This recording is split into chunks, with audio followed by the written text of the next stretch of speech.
Assalamualaikum warahmatullahi wabarakatuh. Alhamdulillah Alhamdulillahi wa khaliqil anam wa hakimil hukam wa ja'ilin nur wa zalam. Ashhadu an la ilaha illallah wahdahu la syarika la dzul jalali wal kamali wal ikram. Wa ashhadu anna sayyidana Muhammadan abduhu wa rasuluh al-mab'us bisyara'il Islam. Allahumma salli wa sallim wa barik ala sayyidina wa maulana Muhammadin wa ala alihi wa ashabihil kiram. Amma ba'd, faqala Allah ta'ala azza wa jalla fi kitabihil karim wa huwa asdaqul qailin. A'udzu billahi minasy syaithanir rajim. Wa ma arsalna min qablika min rasulin illa nuhi ilaihi annahu la ilaha illa ana fa'budun. Sadaqallahul azim. Hadratal muhtaramin, para alim ulama, para kiai, para asatid, segenap pengurus, para tokoh dan sesepuh masyarakat, bapak-bapak, ibu-ibu, hadirin hadirat jamaah yang mudah-mudahan di waktu subuh ini diberikan sehat wal afiyah, diberikan panjang umur, sukses selalu dalam meraih rezeki yang halal, terhindar dari segala macam musibah, dirahmati dan dimuliakan oleh Allah Subhanahu wa ta'ala. Sebelum kajian ini dilanjutkan untuk memperoleh manfaat ilmu, mari kita mulai taklim ini dengan membaca suratul Fatihah, dengan harapan ilmu yang kita pelajari ini akan manfaat, akan barokah, manfaat barokah dari dunia sampai ke akhirat. Bil qabul wa tamikul sul wal ma'mul wa ila hadratir rasul wa niyatul qabul ila hadratin nabi Mustafa Rasulillah sallallahu alaihi wasallam wa alihi wa azwajihi wa dhurriyyatihi wa ahli baitil kiram, summa ila hadratis sayyidina wa maulana Syekh Abdul Qadir Al-Jailani qaddasallahu sirah, wa summa ila hadratis sayyidina Syekh Muhammad Nawawi bin Umar At-Tanar Al-Jawi, annallaha yatagashahu bi rahmah wal maghfirah. Al-Fatihah. A'udzu billahi minasy syaithanir rajim. Bismillahirrahmanirrahim. Alhamdulillahirabbil alamin. Arrahmanir rahim. Maliki yaumiddin. Iyyaka na'budu wa iyyaka nasta'in. Ihdinas siratal mustaqim. Siratal ladzina an'amta 'alaihim ghairil maghdubi 'alaihim waladdallin. Kajian kita tetap masih sekitar sifat salbiyah saat ini, ya, membahas mengenai sifat wahdaniyah, dan kemarin pun kita membahas sifat wahdaniyah. Sekarang kita lanjutkan sifat wahdaniyahnya. Bismillahirrahmanirrahim. Qala al-musannif rahimahullahu ta'ala wa nafa'ana bihi wa bi'ulum fit tarin. Walhasilu anna al-wahdaniyata syamilata li wahdatiz zat wa wahdatis sifat wa wahdatil af'al, tanfi kumuman khamsatan: al-kamal muttasila fi zati wa huwa tarkibuhu min ajzain, wal hasil kesimpulannya di saat kita mempelajari sifat wahdaniyah, annal wahdaniyata syamila, bahwa pengertian sifat wahdaniyah ini meliputi li wahdatiz zat, yaitu esa zat, wa wahdatis sifat, esa sifat, wa wahdatil af'al, dan esa perbuatan. Tanfi kumuman, semuanya menafikan bilangan. Semuanya itu menafikan bilangan. Bilangan yang mana? Kumuman khamsatan, yaitu menafikan bilangan-bilangan yang 5 perkara ini, yaitu al-kamal muttasila, bilangan kumpul fi zat pada sifat, wa huwa tarkibuhu min ajzain, yaitu tersusunnya dari bagian-bagian pada zat. Jadi Allah Subhanahu wa taala bersifat wahdaniyat yang artinya esa, maknanya adalah ada muta'addud, bukan bilangan. Jadi Allah taala bukan bilangan pada zat, dalam artian dirinya tersusun dari berbagai bagian-bagian, dari berbagai unsur. Seperti diri kita ini kan terkumpul dari bagian-bagian, mata, telinga, hidung, lagi Pak, tangan, kaki, semuanya ini bagian-bagian. Nah, dari bagian ini tanda diri kita berbilang. Ya. Bagaimana berbilangnya? Mata 2, mulut 1, telinga 2. Nah, itu kan bilangan-bilangan itu ya adalah masuk kepada kategori bahwa kita ini adalah ta'addud, yaitu bilangan. Jadi jamaah, Allah Subhanahu wa taala esa zat, Allah bukan bilangan pada zatnya. Maka akan sangat keliru sekali, sangat sesat sekali orang mengatakan Allah itu punya wajah. Ini keliru. Oh, ada pakai di dalam Al-Quran. Ya, yang dimaksud wajah dalam Al-Quran bukan terjemah letterlek. Ya, itu harus ditakwil. Maksudnya adalah zat. Ya, wa yajhu rabbika dzul jalali wal ikram wa yabqa wajhu jalali wal ikram. Telah kekal wajah ya Tuhanmu, bukan wajah, tapi yang dimaksud adalah zat. Jadi jamaah, kalau di dalam Al-Quran ada bagian yang dibilang, misalkan yadullah fauqa aydihim, tangan Allah di atas tangan mereka, ini bukan berarti Tuhan punya tangan, yang berarti ini sesungguhnya adalah kekuasaan.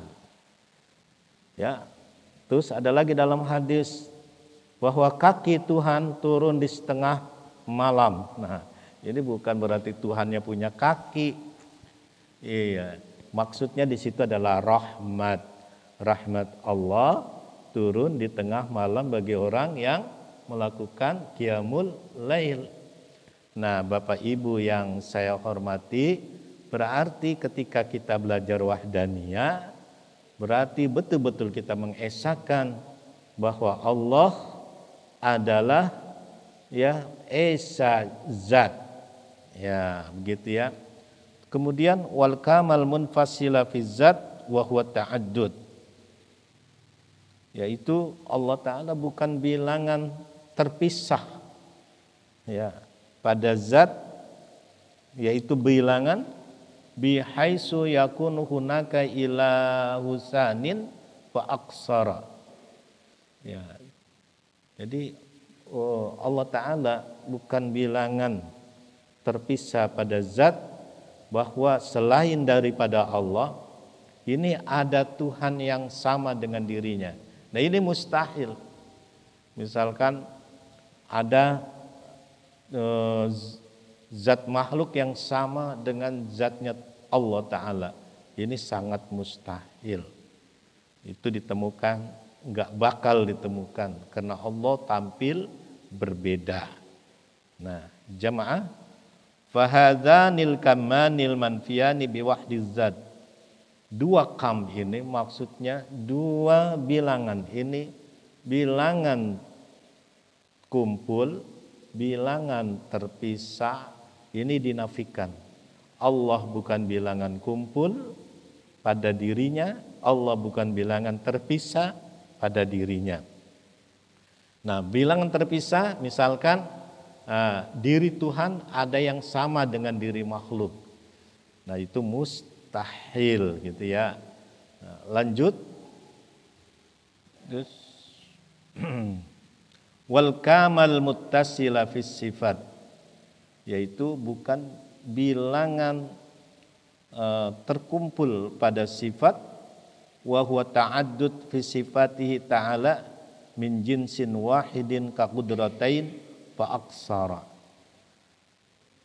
Allah Subhanahu wa taala bukan bilangan kumpul pada sifat, maksudnya Allah Ta'ala itu bukan bilangan pada sifatnya dalam satu jenis atau lebih, seperti begini, dua kudrat. Mustahil Allah memiliki dua kudrat. Ya, mustahil Allah Ta'ala memiliki dua iradah. Iradanya ya satu, kudratnya ya satu, mungkin yang dimaksud perbuatannya yang banyak. Nah, perbuatan Allah Ta'ala ini Pak banyak Pak. Di luar ada gerak, di dalam ini juga ada gerak, di luar sana juga ada gerak. Hiruk pikuk dunia, hiruk pikuk manusia setiap hari ini gerak diam, itu yang ngerjain sendiri Allah. Bayangkan bisa begitu. Ya, jadi apapun yang terjadi pada saat ini, ya ini adalah sendiri Allah yang melaksanakannya. Tidak berbantuan, tidak dengan pakai alat. Nah, ini maksudnya apa? Bahwa Allah Ta'ala hanya satu kudrat, ya, satu iradah, satu ilmu. Sendiri Allah mengerjakan tanpa ada bantuan, ya. Terus wal kamal munfasila fiha, dan kam munfasil dalam artian bukan bilangan terpisah pada zat, wa huwa yakunu li ghairihi ta'ala, ya, sifatun tusybihu sifatahu ta'ala, ka ayyakuna li zaidin qudratun yujidu biha wa yu'dimu biha ka qudrati ta'ala, au iradatun tuhasitu syai'a bi ba'dil mumkinat au ilmun mu'itun bi jami'il asya. Nah, hadirin jamaah, kemudian kamun fasil pada sifat.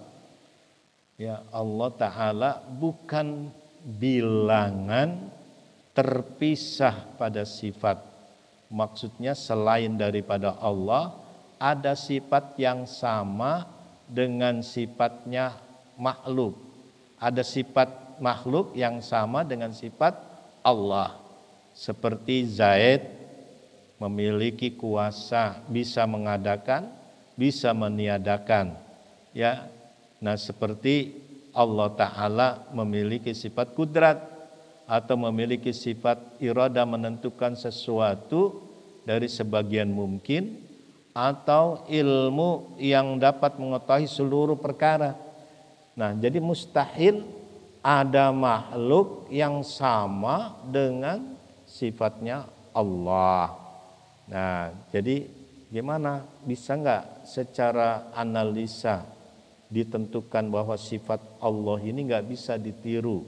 Contohnya ilmu. Ilmu ini milik Allah, nggak ada yang lain. Ya, loh, itu ada orang yang berilmu. Nah, pengertian ilmu mengetahui. Dia mengetahui, bisa mengetahui disebabkan dia belajar. Berarti gini, ilmunya dia didahului dengan belajar. Kalau ilmu didahului dengan belajar itu tandanya dia bodoh. Ya, yang namanya ilmu nggak usah belajar, kan begitu. Nah, misalkan kita ingin mengetahui ya rasanya air. Nah, air ini manis apa pahit? Caranya bagaimana? Dicicipi dulu, baru menyimpulkan. Nah, ini tandanya bukan punya ilmu, ini tandanya punya bodoh. Kenapa? Karena diawali pengen tahu rasa air, diawali dulu dengan dicicipi. Nah, jamaah, sesuatu yang diawali dengan analisa, belajar, cicipan, itu sebenarnya bukan ilmu. Nah, adapun ada orang yang digelari dengan alim. Nah, alim berarti orang yang berilmu. Ini disebut dengan majas. Majas itu artinya hanya pinjaman, bahasa pinjaman, bukan bahasa yang sebenarnya. Kalau hakikatnya bahasa sebenarnya, yang memiliki ilmu hanya Allah. Berarti tidak ada sifat yang sama dengan sifatnya makhluk bagi Allah Ta'ala. Allah Ta'ala tidak bisa diserupai dengan sifat makhluk. Nah, jamaah seperti itu. Jadi sudah kita mempelajari Allah Ta'ala bukan bilangan kumpul pada sifat, dalam artian tidak ada dua kudrat, tidak ada dua ilmu, tidak akan ada dua kehendak. Allah Ta'ala ya bukan bilangan terpisah ya pada sifat selain daripada Allah, alias makhluk tidak bisa menyerupakan sifatnya Allah. Maka dijelaskan dalam Al-Quran, walam yakullahu kufuwan ahad. Ya, tidak akan ada yang setara yang bisa menyamakan sifatnya Allah. Bapak Ibu, kemudian selanjutnya wahadal kami manfiani biwahdati sifat. Dua kam ini ya adalah dinafikan, dalam artian bilangan ini bagi Allah Ta'ala dinafikan. Tidak akan ada yang namanya bilangan bagi Allah. Nah, wal kamal munfasila fil af'al. Kemudian juga bukan Allah Ta'ala bukan bilangan terpisah pada perbuatan. Allah bukan bilangan terpisah pada perbuatan. Maksudnya apa? Wa huwa ayyakuna li ghairi ta'ala fi'lun minal af'ali ala wajhil ijad.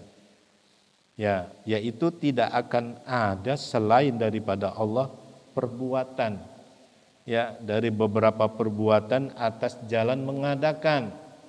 Ya, Allah Ta'ala kalau berbuat itu mengadakan lil ijad. Ya, wajhulnya wajhul ijad, mengadakan. Kalau kita bukan wajhul ijad tapi iktisab, iktiran. Nah, seperti misalkan ya diri kita mau membuat bangku ini, maka kita harus iktisab iktiran. Mana iktirannya berbarengannya, maka kita cari dulu ya alat-alatnya bangku ini. Terus apa bahan-bahannya, ya kan? Bahan-bahannya kayu, paku dan sebagainya. Alatnya apa? Gergaji, martil, ya, dan semua itu alat-alatnya baru dikerjakan. Nah, itu perbuatan kita mau menciptakan bangku. Allah Ta'ala tidak demikian. Allah Ta'ala itu lil ijad, mengadakan dengan tempatnya, mengadakan waktunya, ya, semuanya itu diadakan. Ya, idza aradallahu syai'an ayyaqula lahu kun fayakun. Nah, itu lil ijad maknanya. Kun, ya, maka saat itu Allah Ta'ala lil ijad pada tanzizil qadim. Terus fayakun berarti tanzizil hadisnya. Nah, seperti itu jamaah. Jadi bukannya berproses. Misalkan Allah Ta'ala mau mengadakan hujan, harus ada penguapan dulu.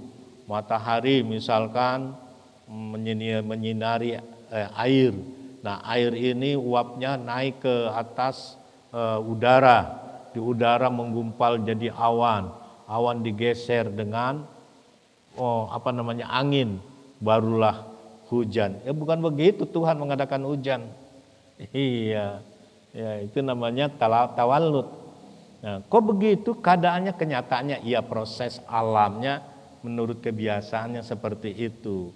Sebab apa? Ada yang sudah mendung hitam tapi nggak hujan. Ada nggak? Ada. Ya, belum tentu hujan ini turun. Belum tentu mendung besar itu turun. Ada yang biasa-biasa aja, ada yang turun hujan. Nah, jamaah, belum tentu obat itu dapat menyembuhkan. Ada orang yang minum obat malah nggak sembuh. Nah, berarti obat bukan menyembuhkan. Menurut kebiasaan, iya, memang obat menyembuhkan. Tapi hakikat penyembuhannya bukan dari obat, itu Allah. Yakinkan baik-baik, tidak ada perbuatan ya selain daripada Allah Subhanahu wa taala. Misalkan kalau kita yakin mantap bahwa obat itu bisa menyembuhkan, berarti obatnya punya perbuatan.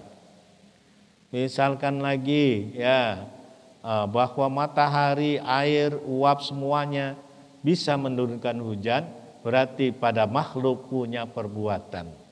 Tidak akan ada bagi makhluk perbuatan sama sekali.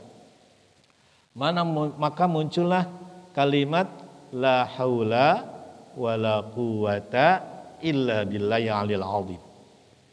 Berarti maknanya la mu'assir illallah.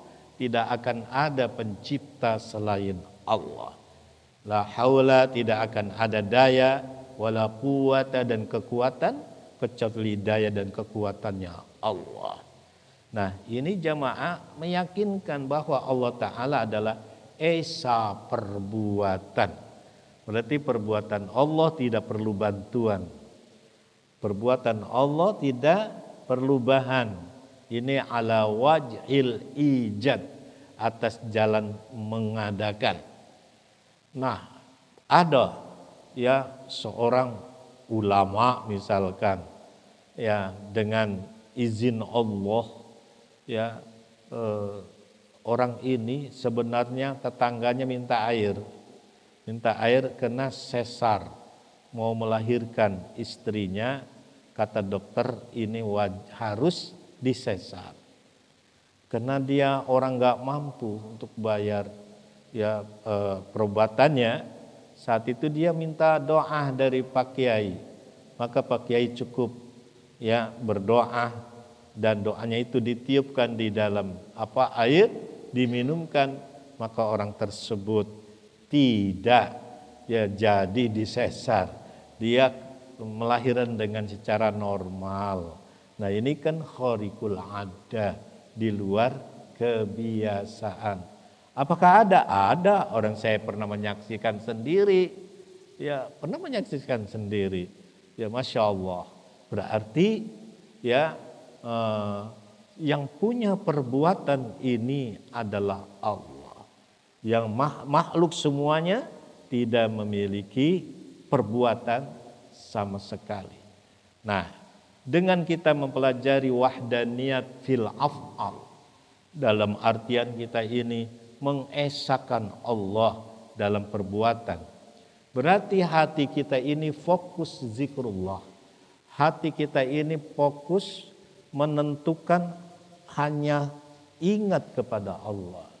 Apa itu fokus? Kemampuan seseorang ya memusatkan perhatian ingatnya hanya kepada Allah, itu nama fokus zikrullah. Apa yang kita lihat? Mata melihat bahwa gerak-gerak diam-diam ini adalah melekat pada jirimnya. Nah, di saat melekat pada jirimnya, berarti jirim ini bukan ada dengan sendirinya, ada yang mengadakan. Siapa? Allah. Berarti semua di dunia ini fasilitas apa, semuanya yang mengadakan adalah Allah. Baik yang buruk maupun yang baik, baik buruk itu datangnya dari Allah. Cuma di saat menyandarkan kita harus sopan. Yang buruk ini disifatkan dengan nafsu, yang buruk ini disipatin dengan syaitan, yang baik itu disifati oleh malaikat. Jadi hadir kita di majelis ini adalah disifati dengan baik. Keadaan kita di sini ditentukan oleh Allah. Wujud kita ini dikudrat oleh Allah. Dengan demikian Allah punya ilmu. Memang diri kita sudah diketahui kalau kita ini duduk di sini hadir untuk mengikuti kajian. Nah, dengan keberadaan ini kita bersyukur. Kenapa? Kita masih diarahkan, dibimbing dengan jalan yang baik. Bagaimana kalau kita ini dibimbing kepada jalan yang buruk? Nauzubillah. Ya, berarti pusatkan kembali, yaitu zikrullah. Dengan zikir kepada Allah, berarti hati akan tenang. Nah, ada nggak perintahnya zikir ini? Oh, banyak di dalam Al-Quran itu. Dalam surat Al-Ahzab ayat 41-42, ya ayyuhalladzina amanu zkurullaha zikran katsira wasabbihuhu bukratan wa asila. Wahai orang-orang yang telah beriman, ingatlah kepada Allah dengan ingat yang banyak. Maksudnya zikir yang banyak. Bagaimana zikir yang banyak? Boleh Bapak baca la ilaha illallah 100 kali, atau Bapak baca la haula wala quwata illa billah 100 kali, istighfar 100 kali. Itu adalah zikran katsira. Atau lebih dari 100, monggo, silakan. Wasabbihuhu bukrata wa asila. Dan bertasbihlah. Tasbih ini bagian daripada zikir. Ya, apa itu tasbih? Subhanallah walhamdulillah wala ilaha illallah wallahu akbar. Nah, ini baca tasbih Ibu. Baca tasbih sebelum sholat subuh dilaksanakan, setelah azan, ya, setelah azan menunggu qomat, itu baca tasbih. Ya, subhanallah wa bihamdihi subhanallahil azim astaghfirullah subhanallah wa bihamdihi subhanallahil azim astaghfirullah subhanallah wa bihamdihi subhanallahil azim astaghfirullah 100 kali mau menjelang qomat, maka akan dimudahkan jalan rezeki Ibu, rezeki Bapak. Jadi kita jangan, kalau bisa jangan terlambat sholat sunnah, ya. Terus menjelang qomat baca tadi, ya subhanallah wa bihamdihi subhanallahil azim astaghfirullah. Nah, ini bentuk-bentuk zikir. Ketika orang berzikir, maka hatinya akan tenang. Ya, kenapa harus ada perintah zikir? Biasa dalam pendekatan mantik itu kita cari did, lawannya. Ketika orang ingin mau mengetahui kejadian yang sesungguhnya, misalkan dalam ayat, apa sih kejadian peristiwa yang sebenarnya itu apa? Di balik uzkurullaha dzikran katsira, ingatlah kepada Allah. Ini terjadinya apa? Ternyata kalau zikir lawannya ghaflah. Ghaflah itu lalai. Berarti di balik perintah ini sebenarnya manusia dalam keadaan ghaflah, lalai. Jadi ghaflah adalah keadaan hati yang lalai dari perintah Allah, disebabkan hati pikiran terlalu fokus memikirkan masalah-masalah dunia. Nah, berarti manusia ini memang fokusnya hatinya kepada dunia. Manakala dia fokus kepada Allah, itu minaz zakirin. Dia orang yang selalu ingat kepada Allah. Kalau dia misalkan ingat lagi kepada dunia, itu namanya ghaflah. Dari ghaflah akan muncul qasiyatul qulub. Kalau ghaflah ini tidak diingatkan dengan zikir, maka akibatnya dia akan menjadi keras hati. Kalau keras hati akan muncul kafir. Na'udzubillah. Jadi final yang terakhir itu adalah kafir. Mulanya dari aqwan. Aqwan ini adalah kondisi duniawi. Ya, harta, terus benda yang berharga, uang, jabatan, kekuasaan. Ini orang pasti fokusnya ke sana. Ya, karena dengan menganggap harta benda banyak, uang banyak, dirinya akan bahagia. Menganggap begitu, ya. Orang banyak yang sementara ini berasumsi dengan banyak harta, dengan semua keinginan, hatinya akan tenang. Ternyata enggak begitu. Ya, maka Ibu Nathaila mengatakan anta ma'al aqwan ma ya tashtahid lahul muqawwin.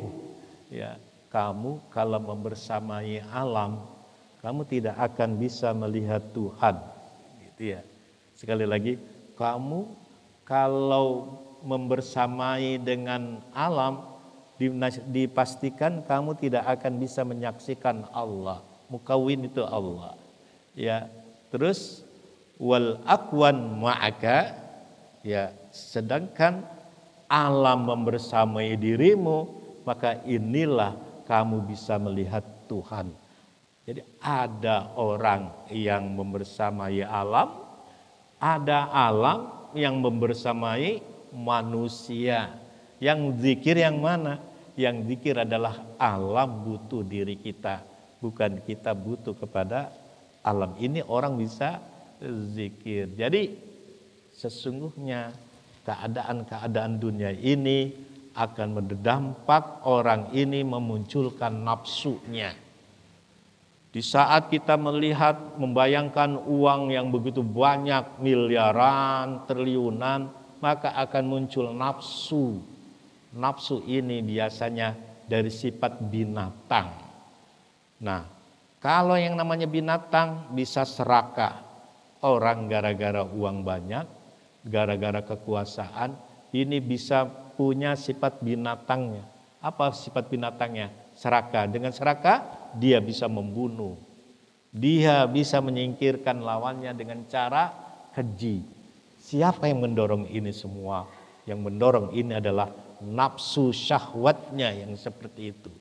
Kenapa bisa begitu? Karena tidak zikrullah. Kenapa dia tidak zikrullah? Karena enggak ngaji. Ngaji apa? Ngaji tauhid. Berarti orang yang ngaji tauhid itu hatinya akan fokus kepada Allah. Dengan fokus dia zikrullah. Dengan zikrullah hatinya terlepas dari lalai. Dari lalai dia muncul dulu aqwan. Aqwan ini bisa menyebabkan nafsu. Dari nafsu akan muncul lalai. Dari lalai akan muncul keras hati. Dari keras hati akan muncul sifat kafir. Na'udzubillah. Berbahaya jamaah. Orang kan dari casing, penampilan kelihatannya seperti orang baik. Ya, seperti orang baik. Tapi hati bisa keras. Siapa yang bisa melihat hati orang? Enggak ada yang bisa. Ada yang bisa bapak-bapak yang bisa melihat hati orang. Hatinya dia ini lagi keras. Hatinya dia ini lagi goflah. Enggak ada yang tahu itu. Yang bisa tahu dia rasakan sendiri. Nah, hanya yang mengingatkan adalah zikrullah. Itu zikir.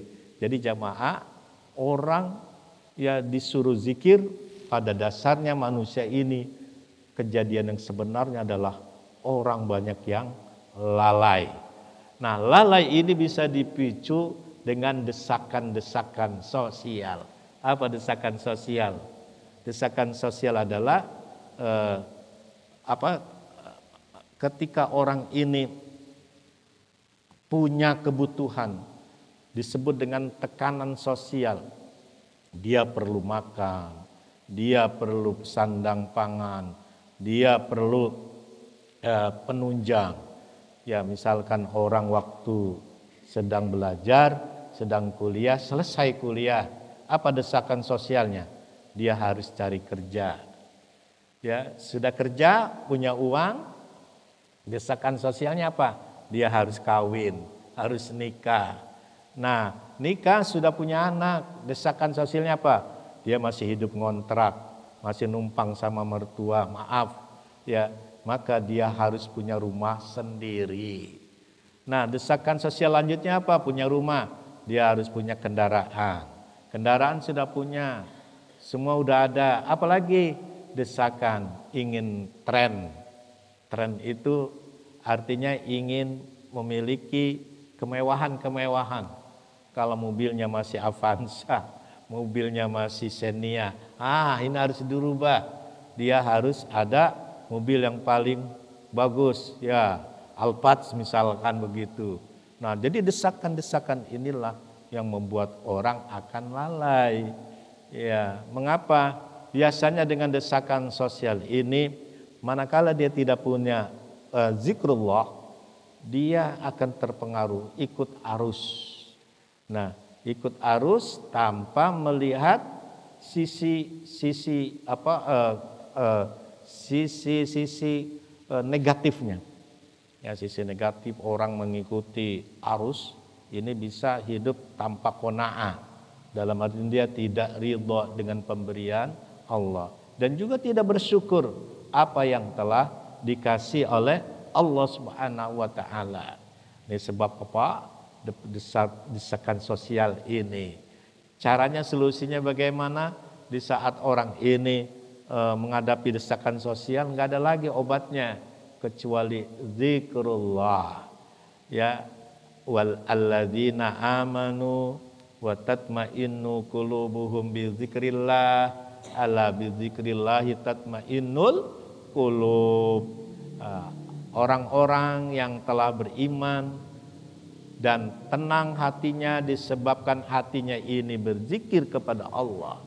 Ketahuilah dengan zikir kepada Allah, hati akan menjadi tentram. Kita cari lagi ditnya, pendekatan mantiknya, lawannya tentram apa? Lawannya tentram adalah kusut, ya, gelisah, galau, kecewa. Ya, orang tuh kalau nggak tentram berarti lagi banyak pikiran, lagi galau. Nah, berarti gini, kalau nggak zikir galau, kalau nggak zikir kusut, kalau nggak zikir ruwet. Nah, lawannya zikir tenang, mau tenang zikrullah. Berarti kalau dia nggak banyak zikir berarti dirinya semakin ruwet pikirannya. Ya, ini solusi. Ya, solusi yang paling terbaik. Jadi bagaimana dia mau tentram hati, maka hadirkan Tuhan dalam hidupnya.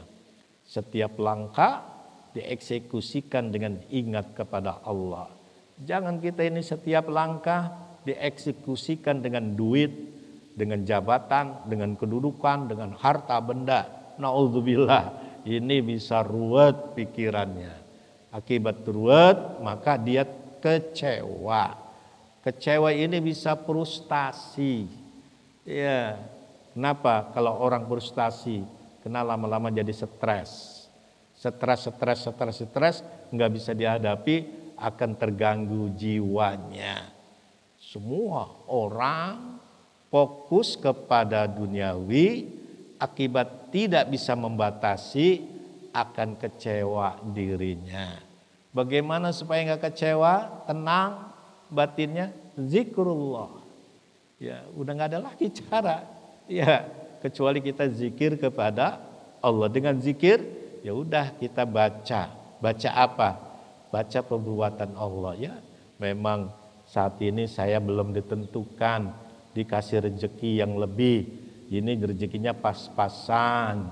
Ya, hanya bisa makan anak istri, hanya bisa untuk bekal anak sekolah. Ya, diterima dulu itu dengan ridha, dengan senang hati. Nah, begitu. Kalau tidak diterima itu akan kecewa. Pasti munculnya adalah rakus toma. Nah, kalau sudah rakus tamak ini akan mengejar lebih. Kalau itu tercapai, dia senang. Kalau dia tidak tercapai, galau lagi, ya ruwet lagi. Nah, Bapak Ibu, jadi janganlah kita ini lepas dari zikir. Ya, ada satu riwayat, ya, sahabat Nabi Auf bin Malik. Auf bin Malik ini anaknya, putarnya ikut perang dengan Rasulullah Shallallahu Alaihi Wasallam. Suatu saat rombongan Rasul sudah pulang, ya, tentara-tentara Islam sudah pulang, tinggal putranya Auf bin Malik yang enggak pulang. Maka Auf bin Malik mengadu kepada Rasulullah, ya Rasulullah, anak saya belum pulang. Kemana? Yang lain tuh udah pada pulang ikut perang sama kamu. Maka Rasulullah punya hati yang sangat khawatir jangan-jangan nanti dia tertawan dengan musuh. Ya, ternyata dugaan Rasul betul. Ya, bahwa anaknya Auf bin Malik ini memang dipenjara oleh musuh. Nah, maka Rasulullah memerintahkan kepada Auf bin Malik dan istrinya lebih banyak berzikir. Maka Auf bin Malik bertanya kepada Rasulullah, zikir apa ya Rasulullah, supaya saya hatinya tenang, supaya solusi ini juga ada, jalan keluarnya ada. Rasul hanya menyampaikan hauqala, banyaklah berzikir hauqala. Apa itu hauqala? La haula wala quwata illa billahil azim. Ini diamalkan sama Auf bin Malik. Ketika Auf bin Malik ini mengamalkan zikir ini bersama istrinya, anaknya yang sedang dipenjara, rantai borgolnya ini lepas tiba-tiba. Ya, rantai kakinya juga lepas. Terus pintu penjaranya ini terbuka. Orang yang jaga penjaranya ini tidur. Terus dia jalan, nggak ada yang ngejar, sampai jauh nggak ada yang ngejar. Ya, terus di tengah perjalanan tiba-tiba ada orang yang membawa kambing ini 4.000 ekor. Kayak apa 4.000 ekor? Diberikan kepada putranya Auf bin Malik. Ya, mas ini kambing ini 4.000 saya berikan, saya hadiahkan untuk Anda. Ya, nah maka digiring 4.000 ini ke rumahnya Auf bin Malik. Nah begitu mengetok pintu ternyata oleh Auf bin Malik, ini putraku betul. Wahai anakku, dari mana saja kamu? Gini ayah, ya, di tengah malam mau mendekati subuh, rantai saya terbuka. Iya. Terus kaki rantai saya juga terbuka. Ketika saya berjalan, nggak ada penjaga yang ngejar. Di tengah perjalanan tiba-tiba saya dikasih kambing ini 4.000 ekor. Dan ini terjadi, kisah ini terjadi. Nah, itu apa ayah? Ayahnya tidak menjawab, langsung ke Rasulullah. Ya Rasulullah, anak saya sudah pulang. Tapi ketika dia penjara, rantainya ini terbuka, penjaranya terbuka, penjaga penjaranya juga tidur, tidak melihat dia keluar. Di tengah jalan dia diberikan 4.000 ekor. Maka apa yang dikatakan Rasulullah? Perbanyaklah la haula wala quwata illa billah. Ini manfaatnya, kata Rasulullah Sallallahu Alaihi Wasallam. Berarti ibu, kalau kita ini baca la haula wala quwata illa 100 kali, problem manapun insya Allah akan bisa diberikan oleh Allah jalan keluarnya. Mudah-mudahan kajian ini bermanfaat.